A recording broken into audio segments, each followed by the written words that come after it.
안녕하세요. 오늘도 사연 살롱을 찾아주셔서 감사합니다. 저는 서울에 살고 있는 30대 중반 여자입니다. 시간이 어찌나 빠른지 결혼식을 올린 게 엊그제 같은데 벌써 4년이 넘어가네요. 늘 이곳에 올라오는 여러 가지 시댁 사연을 보면서 같이 분노도 하고 통쾌하기도 하면서 언젠가 저도 여기에 사연을 올려볼 날이 올까 궁금했었는데 이런 날이 오기는 하네요. 사실 제 시댁살이는 여기에 사연으로 올리기엔 너무나 현실적인 고구마의 연속이었어요. 요즘은 특히나 다들 무조건 참는 게 답이 아니다. 참고 산다고 누가 알아주는 거 아니다. 오히려 참는 만큼 병난다. 라는 추세라 그런지 처음엔 좀 답답하게 시댁에 당하는 사연이더라도 끝은 항상 속 시원하게 끝이 나더라고요. 저도 그런 이야기들을 들으면서 뼛속까지 대리만족을 느끼기도 했고 언젠가는 저렇게 속 시원하게 복수를 할 수 있을까 꿈꾸기도 했어요. 하지만 제 앞에 현실에서는 막상 사이다처럼 통쾌하게 복수를 할 만한 계기도 그럴 만한 타이밍도 주어지지 않더라고요. 그래서 스스로 생각하기에도 참 애석하다 싶을 만큼 답답한 시댁살이를 했던 것 같아요.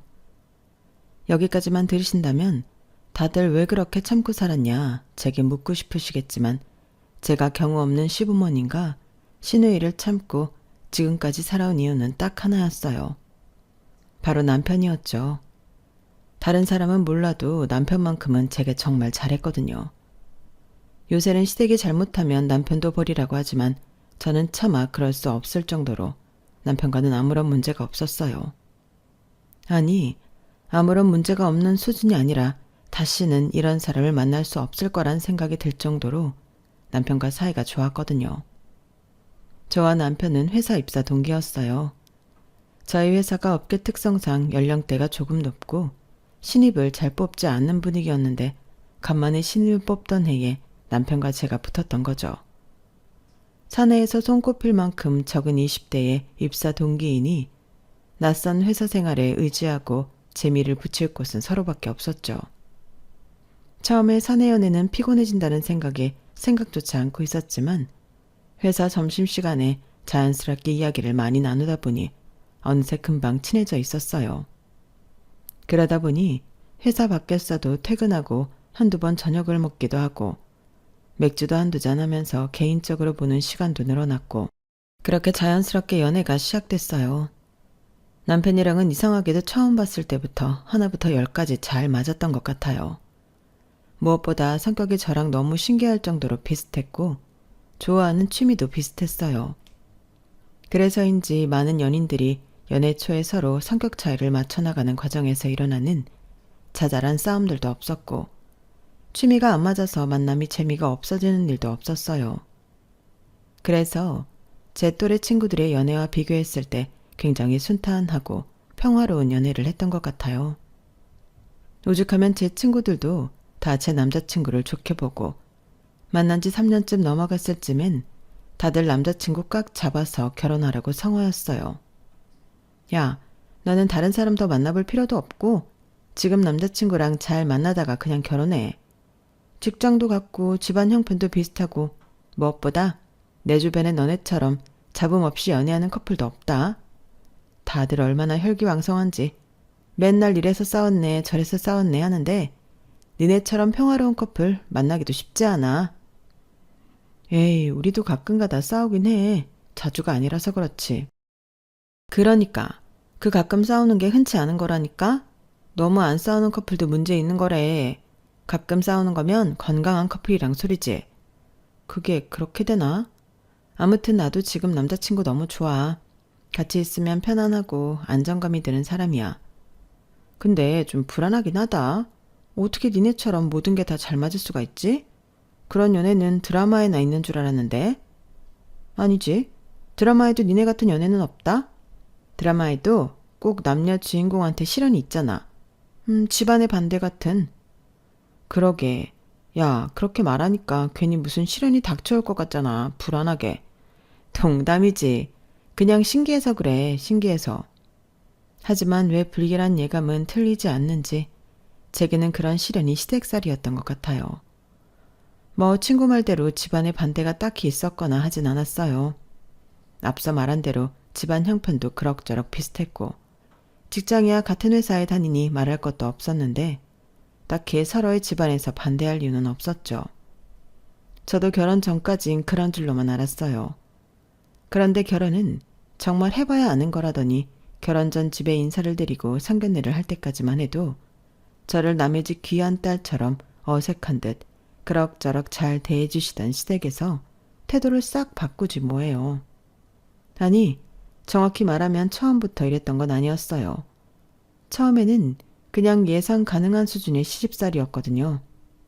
밥을 먹고 나면 당연히 며느리가 뒷정리를 다 해야 하고 시부모님과 시누이 그리고 남편은 거실에서 TV 보며 담소를 나눠야 한다는 득의 사상이요.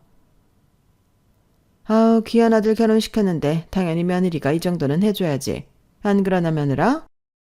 그러니까 네 시어머니나 나나 나이도 먹을 만큼 먹었는데 다 같이 먹고 우리가 정리를 할 순 없잖니. 요즘 세상이 아무리 많이 바뀌었다고 하지만 우리 집은 그런 집이 아니다. 우리 집에 시집 왔으니 우리 가치관을 좀 따라주었으면 한다. 너무나 당연하다는 듯 강요하는 사상에 말문이 막혔지만 뭐 저도 매체에서 워낙 많이 봐와서 익숙해져 버린 건지 그럴 수도 있겠다 싶었던 것 같아요. 무엇보다 제가 그런 상황을 묵묵히 잘 넘길 수 있었던 건 이런 일들이 생길 때마다 든든하게 제 편을 들어주었던 남편 덕분이었어요. 엄마 아빠, 며느리 생겨서 좋으신 건 알겠는데 며느리가 우리 집에 집안일하러 오려고 저랑 결혼해 준 건 아니잖아요. 제가 할게요. 아니 이렇게 알아듣게 이야기했는데도 네가 나서면 어떡해. 남자는 옛날부터 부엌에 들어가는 거 아니랬어? 요즘 세상이 어찌 돌아가는지 모르겠다만 나는 결혼까지 한 내 아들이 부엌 들어가서 손 걷어붙이고 일하는 꼴 못 본다. 내가 언제 네 손에 물 한 방울이라도 묻히는 꼴 본 적 있니? 저 고생 안 하게끔 키워주신 건 감사하지만 이제는 저도 가정이 생긴 사람인데 손 걷어붙이고 일해야죠. 엄마, 제 아내가 혼자 고생하는 꼴 저도 못 봐요. 시부모님의 못 믿어온 얼굴에도 남편은 꼭 저를 따라 부엌에 들어왔어요. 그리고는 시부모님께서 쉬고 계신 틈을 타 저를 부엌 식탁 앞에 앉히고는 자기가 대신 일을 해줬어요. 여보 그만해. 이제 남은 건 내가 할게. 운전하고 오느라 힘들었을 거 아니야. 아니야. 우리 집에서 먹은 건데 내가 다 해야지. 그래도 나눠서 같이 하면 좋잖아. 됐어. 당신은 여기 와 있는 것만 해도 긴장되고 피곤할 텐데 좀 쉬어. 맘 같아선 저기 가서 같이 쉬라고 하고 싶은데 저기 있으면 쉬어도 쉬는 게 아닐 것 같아서. 나 설거지하는 거 지켜나 보고 있어줘. 그게 도와주는 거야. 참 그럴 때마다 제가 남편 하나는 잘 만났다는 생각이 들더군요. 시집살이는 평범한 수준인데 남편은 중간 역할을 너무 잘해주니 시집살이를 하고 있다는 느낌도 잘 안 났어요. 그렇게 본인 집에서 제가 떠맡은 일을 대신 다 해주면 적어도 제 친정에 갔을 때 일은 좀 안 해도 싶을 만도 한데 남편은 친정에 가서도 꼭 손 걷어붙이고 저희 부모님께 싹싹하게 굴었죠. 여보 됐어 그만해. 우리 집에서 내가 할게. 시댁에선 맨날 당신이 다 하잖아. 아 아니야. 오랜만에 친정 왔는데 장모님이랑 장인어른이랑 편하게 좋은 시간 좀 보내야지. 결혼하고 나선 가족끼리 온전히 보낼 시간도 별로 없는데 이럴 때 사위가 빠져주면 얼마나 좋아? 전부 제 남편 입에서 나온 말이지만 지금 생각해도 참 현실감 없게 느껴질 정도로 행복했어요. 남편이 그렇게 명절마다 시댁이고 친정이고 다 일을 빼지 않고 떠맡아 하니 저도 남편을 더 위하게 되고 잘 챙겨주고 싶더라고요. 그러다 보니 저희 부부는 사이가 좋을 수밖에 없었죠. 엄마 생각엔 네가 그때 그 회사에 들어갔던 게 너한텐 정말 천운인 것 같다. 김서방 같은 남편이 어딨어. 네 아빠가 김서방 나이였을 때 생각하면 엄만 정말 생각하기도 싫다. 천하의 효자에 어찌나 지 엄마 편만 드는지. 여보, 이 좋은 날 또 그 얘기가 왜 나와요? 젊을 때 받은 상처는 평생 가요. 그러니까 그때 나한테 잘했어야지. 그땐 남자들은 다 그래야 되는 줄 알았지. 세상이 이렇게 바뀔 줄 알았나? 친정 엄마께서는 제게 잘해주는 남편을 보며 흐뭇해하셨고 아빠와 비교하면서 투닥대기도 하셨어요. 명절이 끝나고 기혼인 친구들과 만나서 명절을 어떻게 보냈는지 이야기해주면 친구들도 다 혀를 내둘렀죠. 야, 네 얘기 들으니까 나 완전 이혼하고 싶다. 세상에 니네 남편 같은 남편도 있었네. 이런 남자가 있는 줄 알았으면 내가 내 남편이랑 결혼 안 했지. 와, 진짜 속고 산 기분이다. 그니까 우리 명절 보내고 오면 남편 욕하기 바쁜데 얜 자랑할 거밖에 없네. 부럽다 진짜. 내 남편 놈 지금 낮잠 자고 있을 텐데 집 들어가서 꿀밤 한 대만 먹여야겠다. 제가 결혼 잘했다는 건 주변인들이 100이면 100 인정하는 기정사실이나 다름없었어요. 그리고 결정적으로 남편에게 또 크게 감동을 받을 만한 일이 있었죠. 사실 제 어릴 때 꿈은 옷과 관련된 일을 하는 거였거든요. 그런데 집안 형편이 썩 좋진 않았던 터라 불안정한 일을 할 용기가 없어서 일찍이 생각을 접고 비교적 안정적인 취업 전선에 뛰어들었죠. 그런데 오랜만에 연락이 닿은 대학 동기 언니와 만나 근황을 듣는데 언니가 운영하고 있는 의류 도매업체가 굉장히 잘 돼가고 있다는 소식을 들었어요. 와, 언니 너무 부럽다. 언니 학교 다닐 때부터 새벽 시장에서 옷 대우고 열심히 하더니 진짜 성공했네? 아, 그때 얘긴 하지도 마라. 그땐 진짜 암흑기였지. 내가 젊긴 젊었나 봐. 무슨 깡으로 그러고 살았는지 기억도 안 난다. 그래도 그런 시절이 있었으니까 지금 잘 된 거 아냐. 너무 축하해. 부럽다. 너도 옷에 관심 많지 않았어? 우리 막 나중에 같이 옷 장사하자고 그런 얘기도 많이 했던 것 같은데. 너는 어떻게 살아? 나는 같은 회사 다니던 남자랑 오래 연애하고 작년에 결혼했어. 와, 뭐야. 좋은 소식이 둘이나 있네. 회사 다니고 결혼도 했구나? 야, 너야말로 좋겠다. 말이 쉽지 취직하고 결혼 둘 다 잘 해내는 게 요즘은 쉬운 일이 아니잖아. 그렇긴 한데 그래도 난 언니가 부럽다. 어릴 때부터 꿈이라고 했던 이야기를 진짜 이루다니. 그거야말로 정말 쉬운 일이 아니잖아. 나도 한때 그런 꿈이 있었는데 완전히 까먹고 살았어. 언니 만나니까 이제서야 기억이 난다. 야, 막상 해보면 별거 아니야. 열정만 있으면 돼. 열정만으로 되나? 감각이 있어야지. 언니도 언니만의 감각이 있으니까 잘 된 거지. 왜? 너도 하면 잘할 것 같은데. 봐봐. 오늘도 완전 예쁘게 입었네. 아니, 사실 내가 옛날부터 너 옷 입는 스타일 엄청 좋아했잖아. 기억나지? 그래서 내가 사업을 하면 꼭 너랑 같이 하고 싶었는데 그때 네가 취직 준비한다 해서 말도 못하고 혼자 준비하다 보니 벌써 이렇게 시간이 흘렀네. 요새는 옷 관심 없어졌어?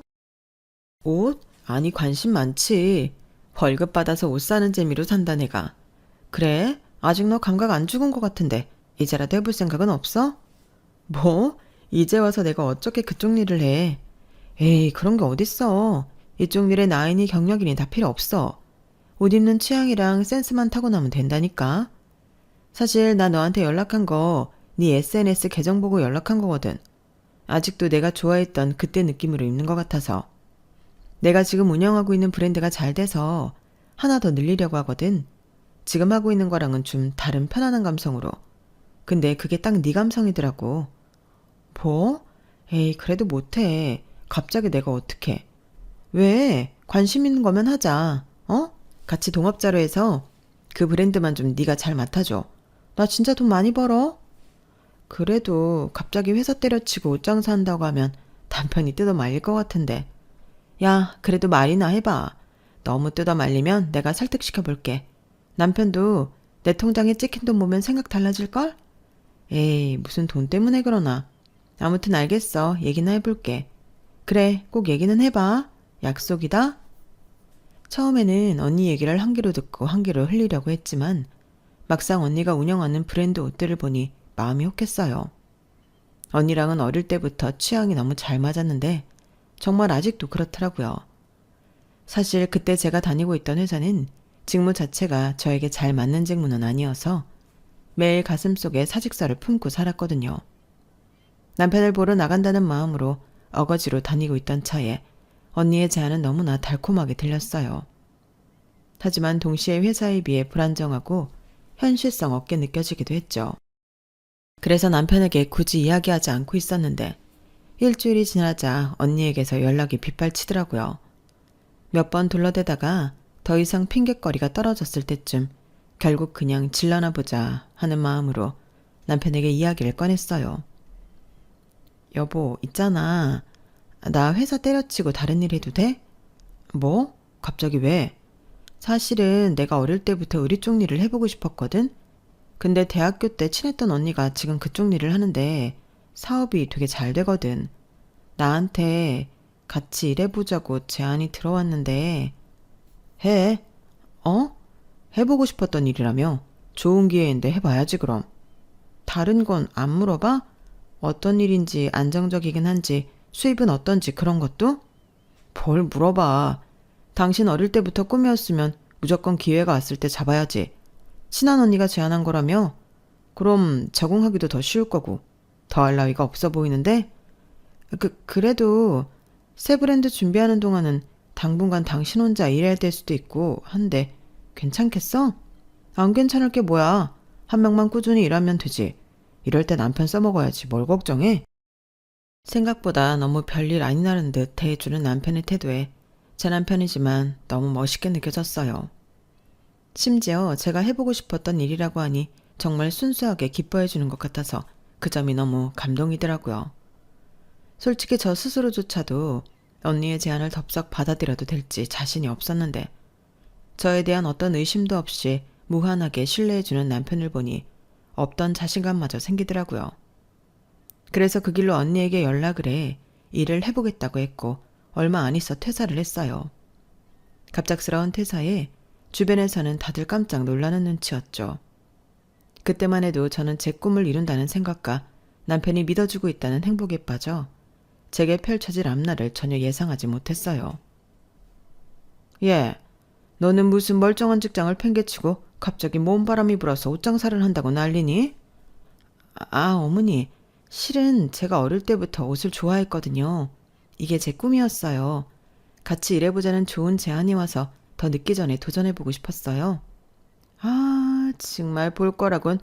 우리 애랑 같은 직장 다니는 것밖에 없어서 겨우 허락해준 건데 결혼하고 나니까 얼마 안 있다가 지 꿈 찾아 나선다니.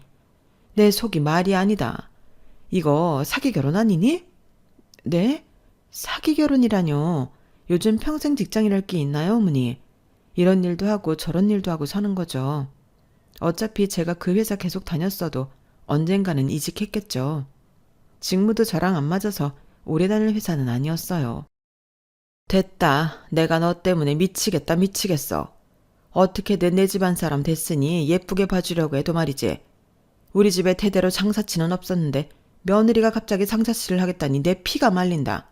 어? 봐라. 이 사람도 공무원이었고 아들도 공기업 다니고 딸은 말할 것도 없지. 한의사씩이나 되는데 갑자기 뜬금없이 며느리는 옷장 산다고 하면 내가 동네 창피해서 어디 말이나 하고 다니겠니? 이 얘기 안 하고 다니시면 되죠. 남편이랑 의논을 안 한 것도 아니고 저희끼리 다 합의해서 한 건데 사기 결혼이니 뭐니 하시는 건 좀 아닌 것 같아요. 어머니 입장에서는 제가 안정적인 직장 때려치우고 나와서 불안하시겠지만 저 잘해낼 자신 있어요. 좋아하는 일을 기회가 왔을 때 도전도 못 해보고 지나치면 평생 후회할 것 같아서 그래요. 이해 좀 해주세요. 처음에는 시어머니 입장이 전혀 이해되지 않는 건 아니라 최대한 제 입장을 잘 설득시키기 위해 노력했어요.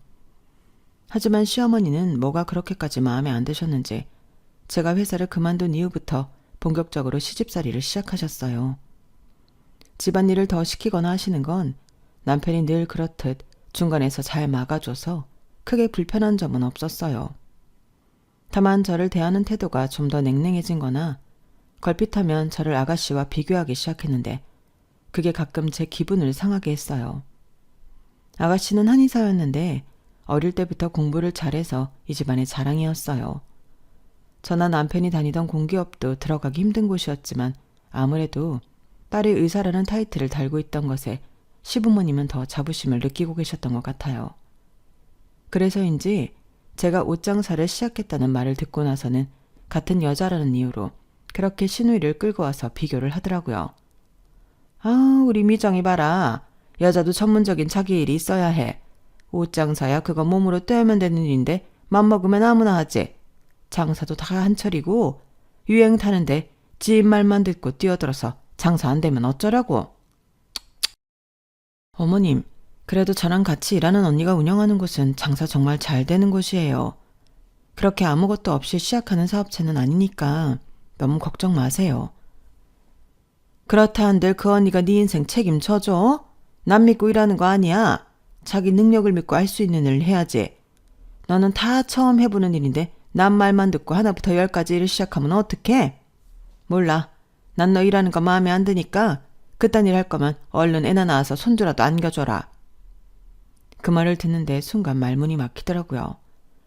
사실 저희도 아이 생각이 간절한 부부라 반년쯤 전부터 자연스럽게 이세 이야기를 하고 임신 시도를 하고 있던 중이었거든요.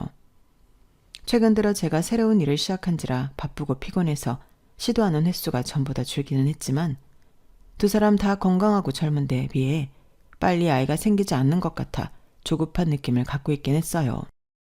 아이가 생기면 친정에서 육아하는 데 도움을 주기로 하기로 했고 동업자 언니도 사업 특성상 시간을 자유롭게 쓸 수 있게 해주겠다고 해서 임신이 되고 아이를 낳기만 하면 아이를 키운 모든 마음의 준비는 다 되어 있던 상태였죠. 그런데 이상하게 자꾸 아이가 안 생기더라고요. 어머님의 그 말을 듣고 난 후 이렇게 된 거 본격적으로 다시 임신 준비를 해야겠다는 생각이 들었어요. 손주라도 낳아서 안겨드리면 저를 괴롭히는 일이 조금이라도 덜해지지 않을까 싶은 마음도 좀 들었거든요. 그런데 그로부터 몇 개월이 지나도 임신 소식은 없었어요. 아, 이번에도 한 줄이네. 이상하네. 내가 도매일 시작하고 컨디션이 안 좋아져서 그런가? 일한다고 밤낮 바뀌어서 그런 거 아니야? 너무 조급하게 생각하지 말자. 우리한텐 아직 시간이 많잖아. 그렇긴 한데 벌써 우리가 임신 준비한 지 1년이 다 돼가잖아. 보통 1년 전도 임신이 안 되면 불임으로 판정된다는데 설마 나 불임인 거 아니겠지 여보?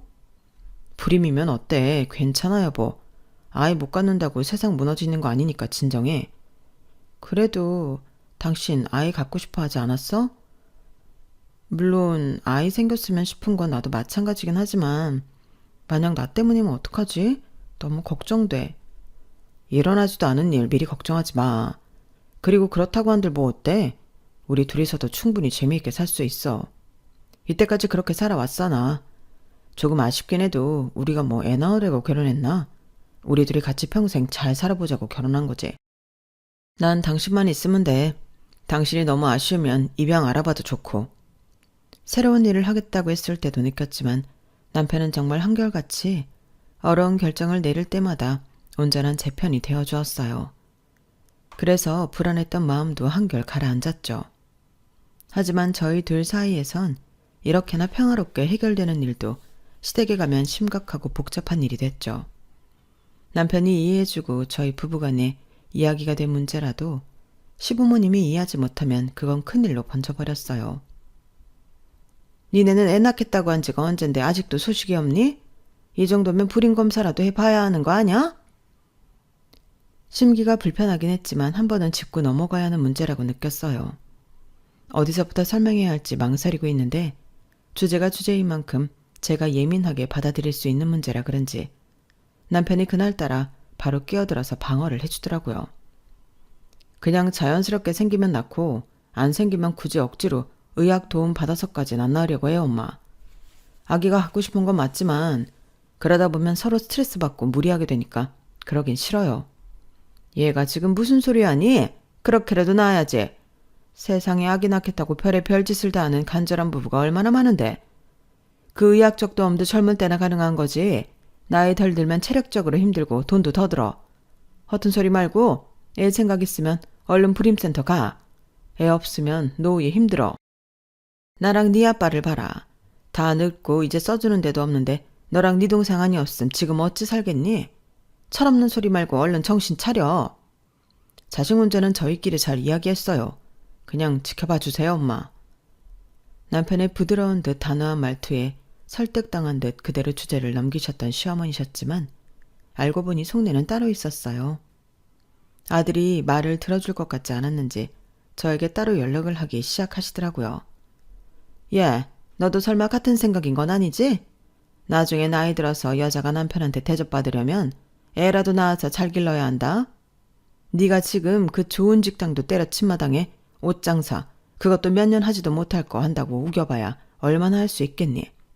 애라도 낳아서 길러줘야 남편이 공을 인정해주지. 아니, 시도는 계속 하고 있는 거니? 어떻게 아직까지 소식이 없어? 너 혼자라도 불임센터 가봐야 하는 거 아니냐? 뭐가 문제인지 알아야 될 거 아니야? 잊을만 하면 계속되는 임신을 재촉하는 연락에 저도 서서히 스트레스가 심해지더라고요. 거기다 시댁에 방문할 때마다 도대체 뭐라고 이야기를 전달받은 건지 신우이는 한술 더 떴어요. 아, 우리 오빠 정도면 진짜 여자들한테 인기 많은데. 새언니 그거 모르시죠? 제 한의사 친구들이 전부 저희 오빠 소개받고 싶어서 안달냈었거든요. 제가 오빠 아까워서 소개 안 시켜줬는데 이렇게 새언니 일도 그만두고 애도 못 낳을 거면 그냥 제 친구들 소개시켜줄 걸 그랬나 봐요. 야, 너 지금 그게 무슨 소리야? 새언니한테 예의 안 지켜? 왜? 내가 못할 소리 했니? 그냥 오빠 괜찮은 남자니까 잘하라는 거지. 별뜻 없었어. 너한테 그런 소리 들을 이유 없어. 내가 좋아서 만나자고 한 사람이야. 나랑 결혼해준 것도 고마운데 네가 뭔데 그런 소리를 해? 아, 알겠어 진짜. 아무튼 무서워서 뭐 말을 못하게 해요. 저야 남편이 다 막아주니 생각보단 그럭저럭 참을만 했지만 제가 시댁에서 대놓고 무시를 당하는 포지션이 되자 결국 참다 못한 남편이 자처해서 불임센터에 갔어요. 그런데 뜻밖의 결과를 받았어요. 정자검사를 받았는데 남편 쪽에 문제가 있었던 거예요. 저는 본격적인 검사를 해보지 않았으니 제 쪽에도 문제가 있었을지 모르겠지만 남자 불임 수치와 근접하게 나온 검사 결과에 불임이나 다름없다는 판정을 받았어요. 남편은 차라리 잘 됐다며 시댁의 결과지를 가지고 가 시어머니에게 한 소리 했어요. 보셨죠? 이제야 속이 시원하세요? 제 쪽이 문제래요. 그러니까 이 사람 좀 그만 괴롭히세요. 남편 쪽에 문제가 있다는 걸 알게 된 시댁은 발칵 뒤집혔어요. 시어머니는 대성통곡하시고 시아버지도 표정이 차갑게 굳으셨죠. 여보, 우리 부모님이 이제 더 이상 당신 힘들게 하는 일은 없을 거야. 다 내 문제니까. 근데 정말 미안해. 나 때문에 아이를 못 가지게 돼서. 아니야 여보. 나도 당신이랑 재밌게 살려고 결혼한 건데 아이 필요 없어. 당신이랑 나랑 이렇게 지금처럼 행복하게만 지내고 싶어. 확실히 그날 이후 시댁에서 제게 주는 압박은 말끔히 사라졌지만 죄인 마냥 제게 미안해하는 남편 때문에 기분이 그리 좋지만은 않았어요. 한때 저 역시 저희가 임신이 되지 않는 이유를 스스로에게서 찾은 적이 있었기 때문에 그 기분을 알 것 같았거든요. 이럴까봐 불임센터에 가고 싶지 않았던 건데 기어이 저를 들들 볶아 남편을 검사시킨 시부모님이 참 밉더라고요. 그렇게 싱숭생숭한 나날을 보내고 있던 어느 날 엎친 데 덮친 격으로 아직 결혼도 하지 않은 시누이가 임신을 했어요. 그것도 친구들과 클럽에 갔다가 만난 남자의 아이를요. 아이가 생겼다고 하니 웬만하면 시부모님께서도 결혼을 시키려던 것 같은데 애아빠라고 인사하러 온 남자는 직업도 없고 껄렁껄렁한 양아치였어요. 게다가 아가씨에게 아이를 지우라고 하는 무책임한 놈이라서 결혼은 안 되겠다고 판단한 시부모님이 결국 아이만 낳아서 기르자고 결정을 내리셨죠. 이러면 안 되지만 남편이 불임센터에 가기 전엔 저에게 애도 못 낳는다며 꼽지던 사람이 사고를 쳐서 임신을 해오니 참 기가 막히고 대갚아주고 싶어 입이 근질근질 하더군요. 하지만 시댁에서 늘 자랑거리기만 했던 앞길 창창하던 아가씨가 미혼모가 될 판이니 아주 분위기가 초상집이 다 됐어요. 늘 기세등등하고 저를 은근히 깔보던 얄미운 아가씨가 주눅이 들어있으니 저도 막상 그렇게 대놓고 비아냥대지 못하겠더라고요. 아이를 출산할 날이 가까워질수록 아가씨의 감정 기복이 감당하기 힘들 정도로 널뛰기 시작했어요. 때문에 명절에 시댁에 가면 눈치를 봐야 하는 건 저희 부부의 몫이 됐죠. 엄마, 나 이야기 안 나오면 안 돼? 나 혼자 어떻게 키워? 그냥 그 남자랑 결혼할래. 어? 허락해줘 제발. 야, 그 남자는 너한테 이해도 미련 없어 보이는데 말이 되는 소리래. 이 기집애야, 똑똑한 애가 왜 이렇게 정신을 못 차려? 너 그런 잘 알지도 못하는 양아치랑 결혼하면 평생 네 신세 망쳐. 엄마 말 들어. 미혼모가 되는 한이 있더라도 그런 놈이랑은 애초에 안 엮이는 게 나아. 게다가 임신한 거 알자마자 애부터 지우라는 놈이 어떻게 애를 키우려고 해?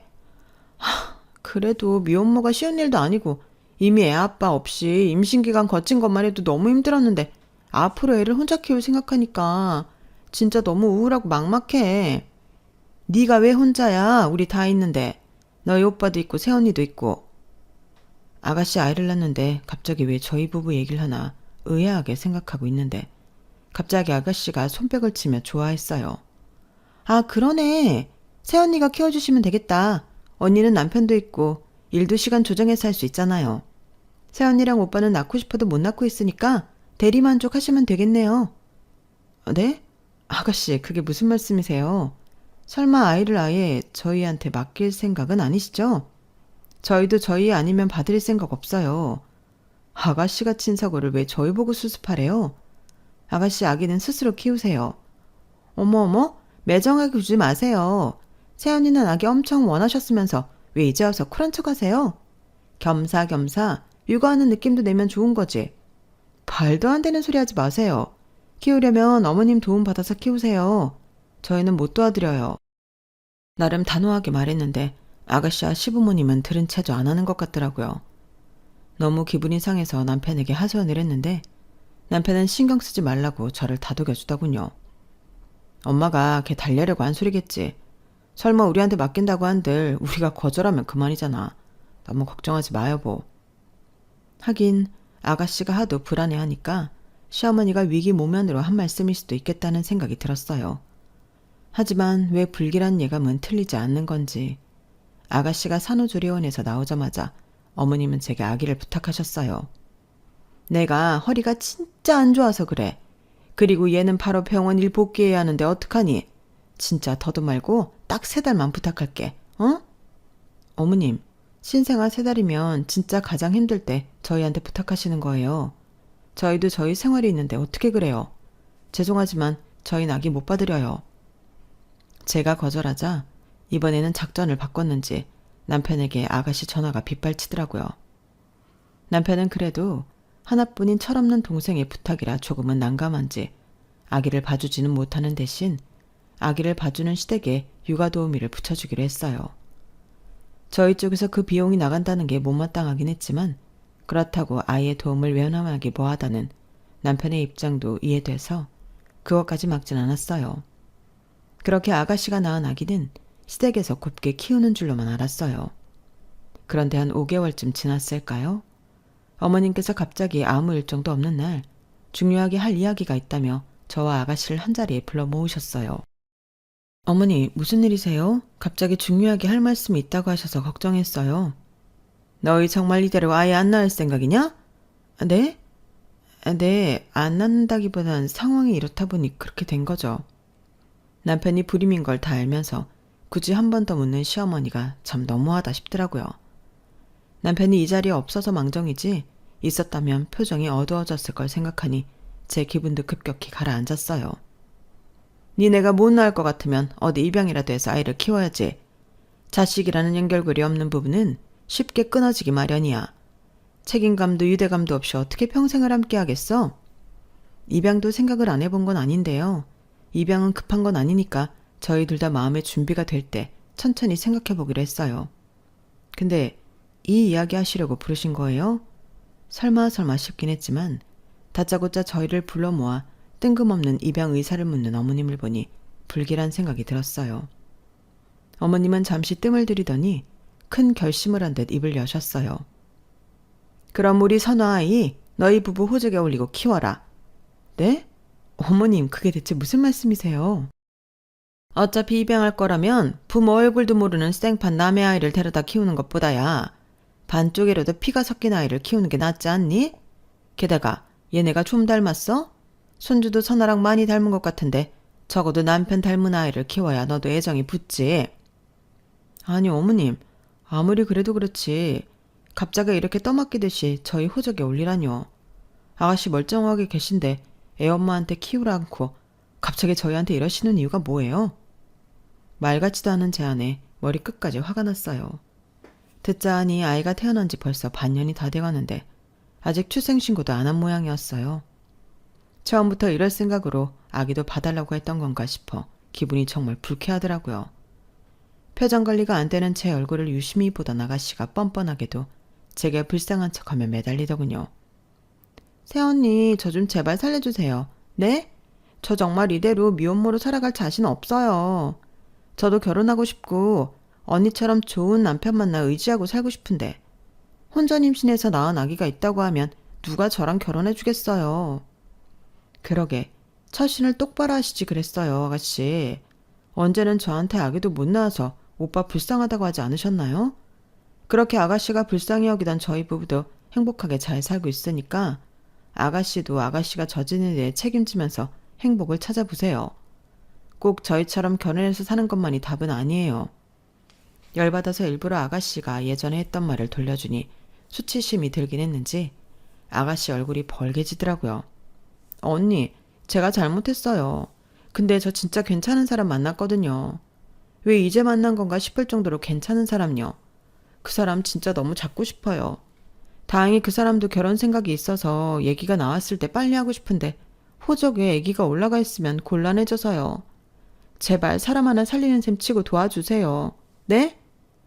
아가씨, 아직도 정신 못 차리셨어요? 그렇게 해서 결혼하면 그 남자분은 사기 결혼 당하는 거예요. 아가씨가 어떤 과거가 있든 품어줄 수 있는 사람을 만나야죠. 그런 사람이 어딨어요. 누가 초혼을 미혼모랑 하고 싶어 하겠냐고요. 그러게 좀 똑바로 살지 그러셨어요. 온갖 똑똑한 척, 세상 바른 척은 다 하시던 분이 클럽에서 원나잇해서 웬 양아치 하나 만들어 오고 왜 그렇게 사세요? 혼자 일해서도 애 먹여 살릴 능력은 충분하신 것 같은데 왜 멀쩡히 건강하게 태어난 애를 남의 손에 떠맡기려고 해요? 애가 자기 낳아준 친엄마가 누군지 모르고 평생 살아야겠어요? 황당하고 뻔뻔한 시댁의 논리에 욱하는 마음이 들어 저도 모르게 좀 심한 말을 했던 건 인정해요. 하지만 정말 신우는 반성이라는 걸 모르는 모양인지 제 말에 이성이 끊긴 사람처럼 눈을 뒤집고 달려들더군요. 내 몸 아파 낳은 자식 준다는데도 고마운지 모르고 지금 새언니가 저한테 그딴 소리 할 자격이나 있어요? 안정된 수입도 없이 우리 오빠한테 빌붙어 살면서 오빠 피 반절이라도 섞인 내 키우면서 잘 살아보라는데 그걸 거절해요? 됐어요. 언니한텐 바라지도 않았어요. 오빠한테 부탁할게요. 오빠는 어차피 애도 못 낳는 루저인데 제 부탁 거절할 처지나 되겠어요? 처음부터 언니한테 부탁하려고 한 제 잘못이네요. 할 말 다 했으니까 이만 나가보세요. 아가씨, 이건 좀 아니지 않나요? 그 사람 불임이라고 엄청 힘들어했어요. 이제야 좀 상처가 치유되고 있는데 아가씨 편하자고 꼭 벌집 쑤시듯 그걸 건드려야겠어요? 하지 마세요. 언니가 뭔데 하라 말아요. 할 거예요. 그래야 내 부탁 순순히 들어줄 거 아니에요. 오빠 입장에서 거절할 이유가 있나? 평생 애 못 가진 죄책감 안 갖고 살고 싶음 당연히 오케이지. 진짜 말 안 통하네. 뭐라고요? 솔직히 시댁에서 헛소리 짓거리는 거야 한두 번도 아니니 그러려니 하고 넘길 수 있었어요. 하지만 제 남편이 그걸로 얼마나 마음고생을 했는지 아는 저로서는 절대 저 개념 없는 시누이가 그 주제로 남편을 건드리는 꼴을 지켜볼 수가 없더라고요. 그걸 상상하는 것만으로도 너무 화가 났어요. 게다가 마치 자기 아기를 떠넘기는 게 저희에게 선심 쓴다는 듯한 태도여서 그조차도 너무 화가 났죠. 그때만큼은 뻔뻔하고 이기적인 태도를 뿌리 뽑고 싶더라고요. 그래서 저는 자고 있던 시누이의 아기에게로 다가가 아기 옷에 붙어있던 머리카락을 주었어요. 제 갑작스러운 행동에 시어머니와 시누이 둘 다 벙쪄서 저를 보고만 있더라고요. 지금 뭐 하시는 거예요? 뭐 하긴요. 아가씨가 이 아이 팽개치고 새 출발 못하게 막으려는 거죠. 뭐라고요? 아! 저는 한 손으로 아가씨의 머리채를 잡아 흔들었어요. 시어머니가 깜짝 놀라 제게 달려들었지만 어머님이 달려들자마자 손을 놔버려서 균형을 잃고 시누이 위로 넘어지셨어요. 제 손바닥 위에는 시누이의 머리카락이 한 움큼 뽑혀 있었어요. 어디 한번 그 남자랑 결혼해보세요. 제가 이 머리카락들 가지고 가서 유전자 검사 싹 해서 그 남자한테 갖다 줄 테니까. 당신 사기 결혼 당할 뻔했다고. 이 아이 같이 키울 각오 되어 있으면 그때 아가씨랑 결혼하라고 다 말할 거예요. 제 입으로 얘기하기 전에 아가씨 입으로 먼저 얘기하는 게 나으실걸요? 뭐라고요? 정말 뭐 이런 사람이 다 있어. 엄마! 아가씨는 도움을 요청하듯 시어머니를 쳐다보았지만 시어머니도 제가 이렇게까지 세게 나올 줄은 미처 예상을 못하셨는지 약간 벙찐 것 같으셨어요. 유전자 검사까지 들이밀더니 더 할 말이 없으셨던 것 같아요. 나중에 한 사실이지만 아기 유전자 검사는 18개월부터 할 수 있다고 하더군요. 다행히 그때는 셋 다 그런 상세한 정보까진 모르고 있으니 협박이 제대로 먹혀들었어요. 바닥에 멍하니 엎어져 있던 시어머니가 갑자기 무릎을 꿇으셨거든요. 미안해. 일단 오늘 일은 우리 아들에겐 비밀로 해주고 우리 사람 만나는 사람 앞에서도 별말 없이 있어줘. 아기에겐 우리가 알아서 할 테니까. 어? 그걸 어떻게 믿어요? 아가씨는 그럴 생각 없어 보이시는데요. 가만히 저를 노려만 보고 있는 아가씨를 비웃으며 말하자 어머님이 아가씨 등짝을 세게 내리치시더라고요. 뭐해? 너도 얼른 빌지 않고. 아, 엄마, 왜 이런 야비한 사람한테 무릎을 꿇어요? 네 오빠가 알면 우리 죽는다. 오빠랑 영 끊기 싫으면 얼른 빌어. 그리고 너, 그 남자하고도 어떻게든 잘 해봐야 할 거 아니야. 아, 진짜 알겠어요. 죄송해요. 새언니 한 번만 봐주세요. 사과가 마음에 안 드는데요. 어머님은 편하게 앉으세요. 저도 이런다고 마음이 좋지 않아요. 다만 아가씨는 사과의 진정성이 느껴질 때까진 못 받아들이겠네요. 그날 이후로 아가씨는 제게 틈만 나면 제 눈치를 보며 사과를 했어요. 나중에는 지쳐서 제 앞에서 눈물이 터지는 걸 보고 나서야 없던 일로 해주기로 하고 용서를 해줬죠. 정말 오랜 세월 참고 또 참기만 하다가 한번 터뜨렸는데 그동안의 답답함이 싹 사라지는 것 같았어요. 소위 사이다라고 말하는 사연들을 듣기만 하다가 실제로 겪어보니 왜 사람들이 그렇게 사이다 사연에 열광하는지 알 것 같더라고요. 그 이후로 시댁에서는 저를 무시하는 말도 아이에게로 선 넘는 발언도 하지 않고 조심하는 분위기가 됐어요.